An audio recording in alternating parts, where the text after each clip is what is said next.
Avec les touristes, c'est la route, c'est ça? C'est ça, franchement, c'est que ça. Et c'est dommage. C'est vraiment dommage parce que on pourrait tellement avoir une relation où on se parlerait des choses qui se passent justement chez eux par rapport à nous, mais non. On parle jamais avec les touristes juste pour dire où se trouve le Louvre. Mais encore, la plupart, c'est des Belges en fait. D'accord. C'est même pas des Anglais, c'est même pas. Donc c'est même pas des gens qui vont rester. C'est-à-dire que le Belge, il vient, il repart le soir, quoi. Donc on fait pas venir une population lointaine. Des Asiatiques, par exemple, j'en croise jamais. Alors que quand on va au Louvre à Paris, bon, ils veulent tous voir la Joconde, mais bon. Mais c'est dommage, franchement. Alors qu'à Arras, lors du centenaire, du pré-centenaire plutôt, pour la Première Guerre mondiale, qui va se dérouler là cette année, par contre pour le centenaire en lui-même, il y avait plein de choses l'année dernière au niveau de la place. Ils avaient mis des animations de fous et il y avait de tout. Des Canadiens, des Néo-Zélandais, des Australiens. Bon, forcément, les pays du Commonwealth, ce genre de choses. Il y avait aussi des Asiatiques, il y avait de tout. D'accord. Donc pas de contact avec les touristes, ou alors très peu? Très peu. Alors que sur Arras, on les a plus facilement pour un côté animation festif. On va prendre un exemple sur Lens.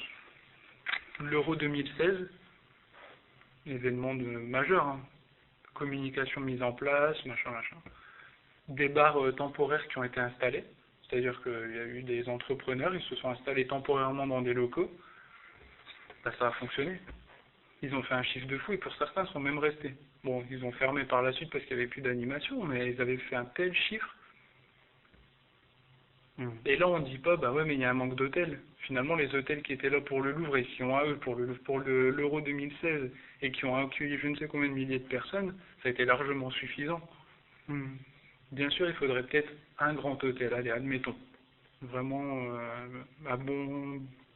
un hôtel de bonne gamme ou ce genre de choses, mais après, c'est plus un problème de restaurant, de cartes, d'animation, il se passe rien.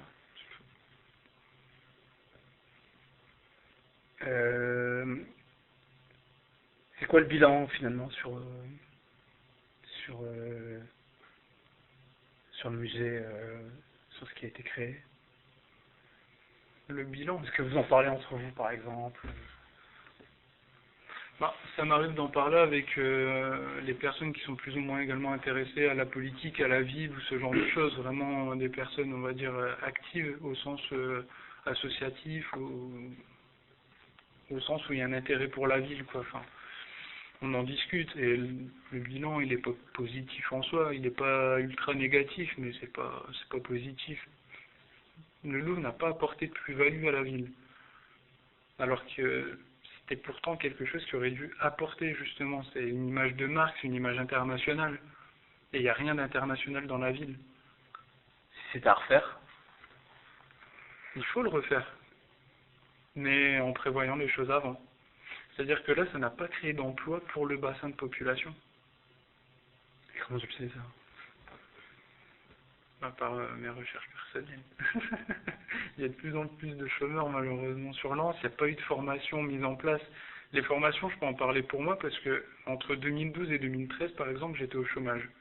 Je recherchais des formations qui auraient très bien pu être mises en lien avec le Louvre, sur la culture ou la restauration, l'hôtellerie ou ce genre de choses, même si ça m'intéressait pas forcément, mais il y avait un tas de choses à mettre en place finalement comme nouveau métier. La communication. Et on m'a jamais rien proposé en lien avec le Louvre, par exemple. C'est dommage, parce que 2 ans avant son arrivée, j'avais le temps d'être formé sur certains types de jobs, justement. Mais on n'a pas pensé, on manquait de visionnaires, en fait. Donc c'est pas positif, on n'a pas créé d'emploi pour les gens. C'est dommage, parce que là, franchement, il y avait de quoi faire. La restauration, l'hôtellerie, ça recherche un max. Si on ouvre des restaurants... pas grand chose, mais ça fait toujours des emplois créés, ça fait toujours une dynamique au niveau de la ville, ça intéresse, on porte un regard sur la ville. Mais on c'est qui? Parce qu'on peut créer un restaurant quand on veut, on est libre. Il faut un minimum d'argent. Et donc, qu'est-ce qu'il faudrait faire en fait? Enfin, Nouer les bons contacts avec les bonnes personnes. C'est-à-dire que, un exemple, Burger King, on savait que ça allait se mettre dans le coin. On savait qu'un restaurant allait naître sur le secteur. En 2013-2014, lors de la préparation aux élections municipales, j'avais dit d'ailleurs à l'un des candidats, il faut rencontrer un gars qui peut être chez Burger King. Parce que c'est un système de franchise et c'est quelque chose qui va ramener un max de personnes. Si c'est bien situé, dans le centre-ville, on a des lieux vacants. H&M est venu en plus, il y avait une dynamique à apporter. Ben, quand on voit, c'est parti à Liévin. C'était sûr que ça allait venir quelque part sur le secteur, on devait s'en saisir, c'était quelque chose de nouveau. Il faut accorder une importance à la nouveauté, justement, et surtout les choses qui marchent auprès des jeunes, auprès des moins jeunes. Tout est à réfléchir. On ne sait pas créer d'offres. Du moins, on ne sait pas regarder ce qui se passe ailleurs et ce qui fonctionne ailleurs. les jeunes qui sont autour de toi, est-ce qu'ils vont au musée? Ou est-ce qu'ils... Non, une fois ou deux, c'est tout. Pourtant, on est des jeunes qui s'intéressent vraiment à la culture. Okay. Moi, je vais à Londres, j'adore aller faire les musées sur Londres. Je vais à Paris, j'adore aller faire le musée sur Paris. Enfin, peu importe la ville où je vais, s'il y a un musée, ça va m'intéresser d'y aller. Mais parce que derrière, il y a une offre autour, il y a quelque chose qui se passe. Il y a des pièces plus ou moins rares, mais ça, c'est parce que je m'intéresse à certaines spécialités ou ce genre de choses, mais c'est tout. C'est-à-dire? Moi, j'aime bien tout ce qui est la période grecque, romantique. D'accord. Et donc ça m'intéresse toujours de voir des beaux tableaux, des belles mosaïques, parce que je suis parti en Italie en fait avec l'école parce que je faisais du latin. Et du coup en Italie on avait pris connaissance de certaines œuvres d'art mais qui n'étaient pas présentes en Italie, présentes ailleurs. Donc j'ai eu le temps d'en étudier un certain nombre et du coup par rapport à ça, et puis après mes études littéraires aussi, forcément ça aide. Et malgré ça, tu vas pas trop souvent au musée du Louvre? Je l'ai fait une fois et ça me suffit, parce que la salle de la galerie du Temps, par exemple, ça change pas tellement. Je l'ai fait 2 fois, quoi. Enfin, c'est bon, je l'ai fait. Il n'y a pas de renouvellement, alors que je suis persuadé qu'il y a un potentiel à ce niveau-là, sans appeler la Joconde. Puis enlever la Joconde à Paris, ça va enlever un nombre de visiteurs affolant. Ce serait n'importe quoi. Enfin, la ministre, elle a dit qu'elle y réfléchissait. C'est une erreur. Franchement, c'est une erreur. C'est mon point de vue, mais c'est une grosse erreur, franchement. Je vois pas comment on peut faire sortir une œuvre qui est en plus dans un état... Comment tu vois le territoire par rapport au musée dans 5 ans, dans 10 ans? En l'état. Ça va pas en s'arrangeant. C'est-à-dire? Quand on fait rien, il se passe rien. Les magasins ferment, les commerçants s'en vont. On ouvre des centres commerciaux, ou du moins on les agrandit.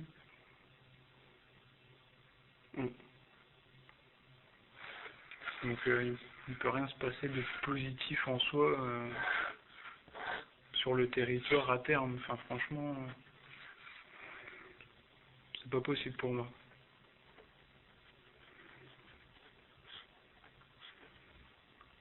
Ok.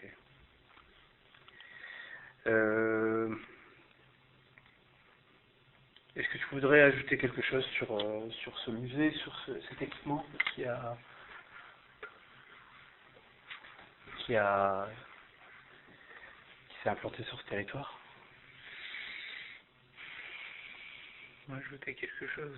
Moi, je risquerais de me répéter, mais vraiment l'art, c'est quelque chose de général. Il y a plusieurs formes d'art, et autour du musée, faut mettre un paquet d'animation et d'art autour. Quoi. Mais pourtant, il y a une association qui s'appelle Autour du Louvre. Je la connaissais même pas. Qui est un peu chargée de promouvoir, hein, à 2L. Autour du Ah oui, c'est vrai. Elle a changé de nom, pas vraiment. Si, je la connais, mais il s'y passe rien en fait dans les associations.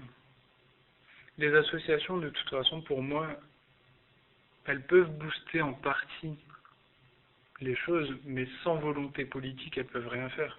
Elles sont livrées à elles-mêmes, les associations. Et toutes les associations du territoire, c'est pas seulement le Louvre, mais les associations sportives. Attendez, pourquoi la politique pour toi ne fait rien sur question de moyens, question de volonté, Question de volonté, question de connaissance, d'entourage. Parce que là, aujourd'hui, on a une équipe, c'est pas pour être méchant ou quoi que ce soit, hein. Mais le conseil municipal, la moyenne d'âge, c'est quoi? 60, 70 ans. C'est des gens qui ont fait leur temps. Je dis pas que les jeunes, ça ferait mieux, hein. Honnêtement, moi, en 2014, on m'avait proposé d'être sur la liste. Sur une liste municipale, j'avais dit non parce que je savais que je pouvais rien apporter en termes de connaissances. J'avais pas de plus-value à apporter à un conseil municipal. Mais sur le territoire, je suis persuadé qu'il y a un tas de gens qui ont des connaissances, des compétences à donner. Des compétences en communication, en marketing. Résultat, on prend des gens qui n'ont rien vu du monde, c'est-à-dire qui sont restés ici, enfermés ici, n'ont jamais mis un pied à Londres ou jamais mis un pied dans une quelconque grande ville, mais sur lesquelles on pourrait s'inspirer, mais juste de petites choses, quoi. Enfin, pas de personnes qui ont des connaissances dans le numérique, forcément. Enfin, c'est pas des personnes qui sont habituées à utiliser des applications, enfin, donc, par exemple, on n'a pas de community manager comme à Arras, quoi. À Arras, à un moment donné, juste sur Snapchat, ils avaient utilisé le phénomène Pokémon Go. C'était un truc de fou, ça faisait venir du monde. À Lens, on n'a jamais rien fait. Alors qu'il y avait un tas de jeunes, c'est un truc de fou, on a un bassin de population qui est jeune. Et pourtant, la jeunesse n'est pas tellement représentée. Et ça, c'est dommage. Donc, question de moyens, non. Des moyens, Arras n'a pas forcément plus de moyens. Question de volonté, oui. Question de personnes, oui. Mais tu crois qu'en mettant des activités autour du Louvre-Lens, les gens pourraient très bien venir chercher des Pokémon dans le parc du Louvre, sans forcément rentrer dans le parc? Est-ce que pour toi, ces activités, elles permettraient quoi finalement? Je sais pas si tu comprends ma question.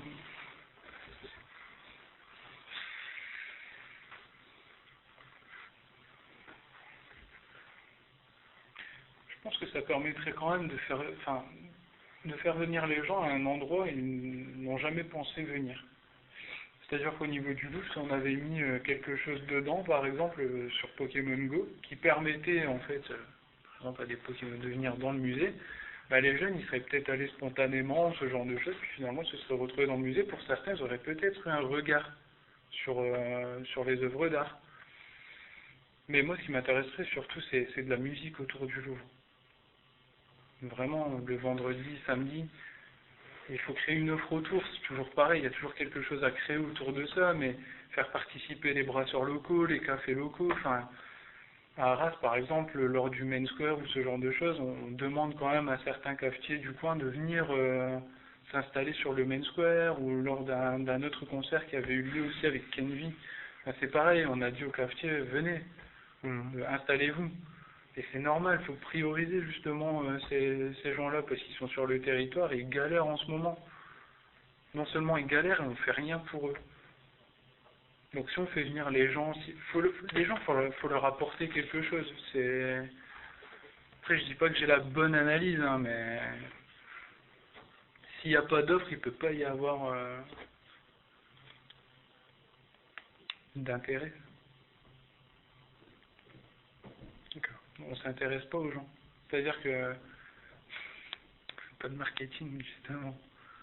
On n'essaie pas de rechercher ou de chercher ce qui les intéresse. Jamais on se dit, tiens, qu'est-ce qui pourrait faire plaisir à notre population? Est-ce qu'on vous a déjà demandé, est-ce qu'on vous a déjà interrogé par rapport au Louvre-Lens par exemple? Non. Qu'est-ce qui nous intéresserait Une enquête qui a été menée ou non? Chez vous, même dans la famille, non?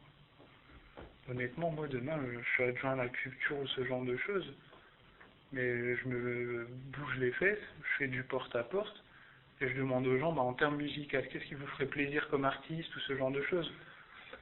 Après, on voit ce qui est réalisable, mais il faut faire des enquêtes. Là, il se passe rien. Ils font du porte-à-porte pour distribuer une rose.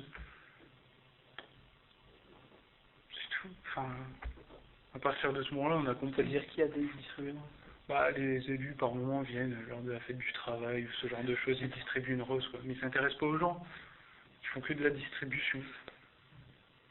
À aucun moment, ils se disent, voilà, faut qu'on s'intéresse à ce qui se passe aujourd'hui dans notre monde. Parce que je peux comprendre qu'en tant que personne, on ne puisse pas avoir une connaissance de tout. Mais justement, ces connaissances-là, il faut se les apporter. C'est-à-dire que je peux comprendre que l'élu qui a 50 balais à la culture ne sache pas qui est Joule, par exemple. Mais pourtant, Joule, aujourd'hui, c'est ce qui intéresse les parents qui ont 20, 30, 40 ans, et ça intéresse leurs enfants. Et lors du bal du 14 juillet ou ce genre de choses, on pourrait les faire venir, ou par exemple la fête de la musique, même pour nos seniors, créer des bals autour du Louvre, les faire venir autour du Louvre, surtout nos seniors, quoi.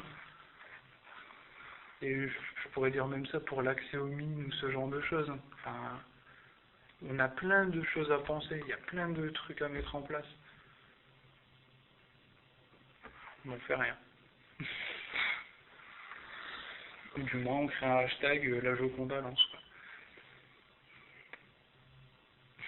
C'est-à-dire, on demande aux supporters dans un stade de faire un tifo la Joconde lance, et puis on crée un hashtag qu'on met sur Facebook et même pas sur Twitter parce que la ville de Lens n'a pas de Twitter officiel. Super. Toutes les villes en ont un. La ville du Louvre n'a pas de Twitter. La ville du Louvre n'a pas Snapchat. C'est incroyable. Elle a Facebook depuis seulement 2 ou 3 ans. C'est fou. C'est fou. On n'a pas de vitrine. c'est déjà quoi? On revient à la même chose. Hein. C'est toujours le même point qui revient. Vraiment, enfin, c'est dommage, c'est peut-être répétitif, c'est peut-être pas constructif, hein. Mais on revient toujours au même point. C'est le volet politique.